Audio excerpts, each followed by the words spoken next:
Imagine waking up, looking in the mirror, and immediately hearing a voice that says, "Why did you wake up so late? You're never going to be in time. You've already wasted half of your morning, and you look terrible, by the way."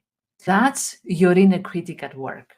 That's the voice that constantly judges, criticizes you, tells you that you're not good enough.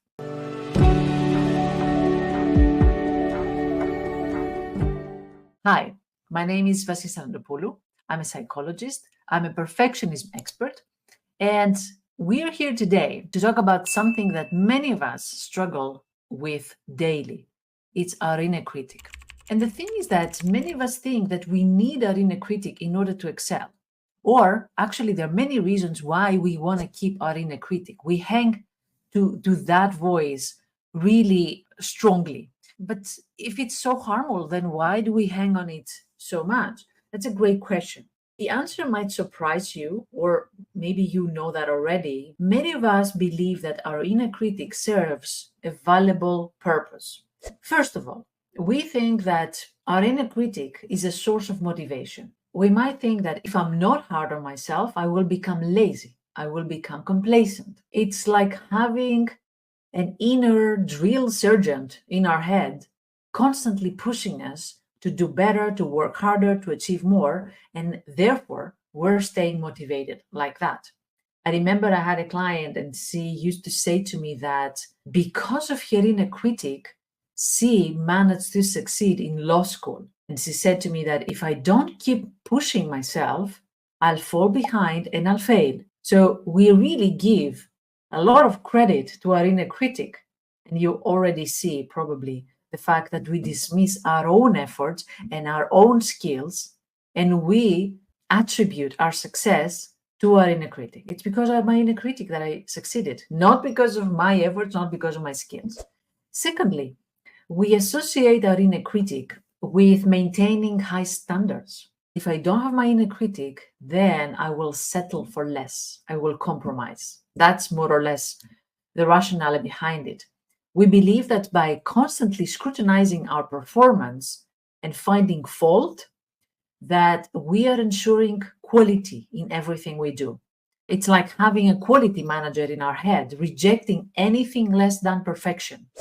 So that, of course, leads to a common misconception, the belief that criticism leads to improvement. We have internalized the idea that the harsher we are on ourselves, the better we become. But the truth is, constant self-criticism doesn't lead to improvement, at least sustainable improvement, consistent improvement. It leads to burnout, shame, and a deep sense of inadequacy. It will lead to success and improvement, but eventually we will run out of energy and we will run out of confidence. I remember Emma, that I was working with her. She was a highly talented artist, fantastic. She was amazing in what she was doing. And she believed that her inner critic pushed her in order to create better art. However, in reality, her creativity was paralyzed. She started a piece and then she started hearing that critical voice and then she would abandon it and she would start a new one. Eventually, her studio was filled with half-completed works, and each of them was just a testament, evidence to her that she's not good enough. So the negative consequences of an overpowering inner critic are profound. We're talking about chronic stress. We're talking about anxiety. We're talking about procrastination. We're talking about self-sabotage. We're not talking about low self-esteem. We're talking about difficulty in celebrating achievements. Also, that was the video that we talked about last week. I want you to ask yourself, is that real that your inner critic has helped you? Or has it held you back from taking risks and trying new things and being confident and enjoying your successes and completing your works? Remember, we said that your inner critic is leading to procrastination, to analysis paralysis. Now that we exposed a little bit these misconceptions about our inner critic, we are ready to take some steps. Let's talk about strategies. What are the things that we can change? First of all, The opposite, the antidote to inner critic is self-compassion. It might sound like a little bit of a woo-woo or, airy-fairy, but bear with me. Self-compassion is the strongest tool you can have in your toolbox in order to become better. It might not feel like it's aiming at making you better, but it actually leads there faster than your inner critic. Self compassion, to be clear, it's not about making excuses. It's not about, oh, what happened to you there. Oh, no. It's about treating yourself with respect and kindness. Inner critic humiliates you, punishes you.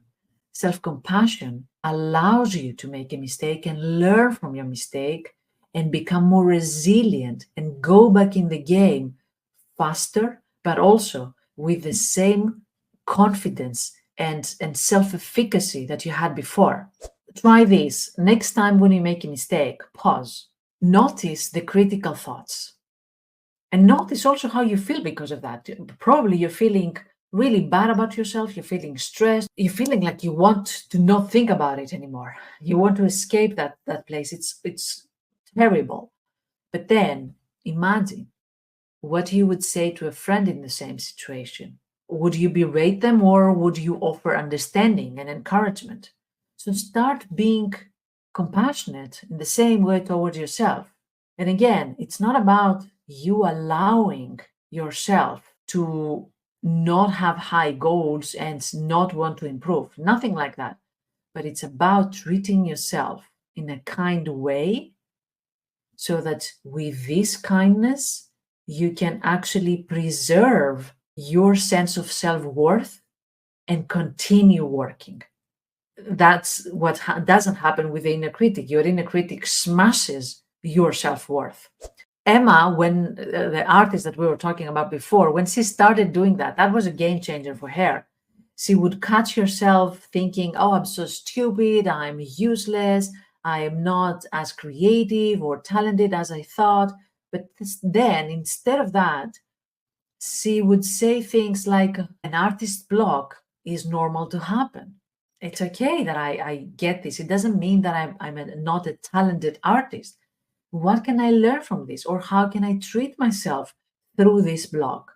How can I allow myself to be in this space until this block is removed? Second strategy, reality check, evidence reality check. So, what happens with our inner critic is that it distorts the truth, exaggerates, catastrophizes. It's about changing even the facts. So, your inner critic might say, you have always failed, but that's the changing of the facts. Here's an exercise. Write down a critical thought you have. Now list evidence for and against this thought. Be objective, like a scientist. So when Emma was thinking, I am a failure, and she would do this exercise, in the column, yes, I am a failure, she would fill in so many examples. But she has never done the other column, why I'm not a failure. That was a first for her. She would actually started collecting evidence of why she's not a failure, why she has achieved, why she has succeeded. What are the evidence that says that she might have failed in some areas or some elements of your life, but she has achieved more, she has succeeded. So she started filling that list, and then she was surprised to see how well she has done, or also how many things she would take for granted. The fact that she finished her degree in arts, the fact that she had a loving relationship, the fact that she was respected by her peers, all these things that she would overlook very often. So this failure that she thought really didn't match the reality. And the third strategy that I would like to invite you to do is take action aligned with your values. This is about reconnecting with what truly matters to you beyond external achievements. Take a moment to reflect. What are your core values? Kindness, creativity, growth, adventure, stability, safety. Each one of these There's no right or wrong, but actually define our direction.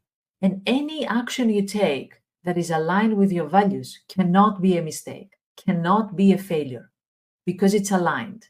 Doesn't matter whether it's working every time, your actions are working every time, but you are heading toward the right direction. For Emma, she realized that constant self criticism conflicted with her value of creativity and kindness. Creativity means experimentation. Creativity means I allow myself to take risks. Creativity means I allow myself mistakes because there's no such thing as mistakes in creativity. The best creations have happened through mistakes or perceived mistakes. So she realized that, oh, wait a minute. If I want to allow myself to be creative, if I am creative, I cannot judge myself for mistakes. So she started viewing the value of creativity more often in her work. As you can understand, that of course allowed her to work better, to procrastinate less.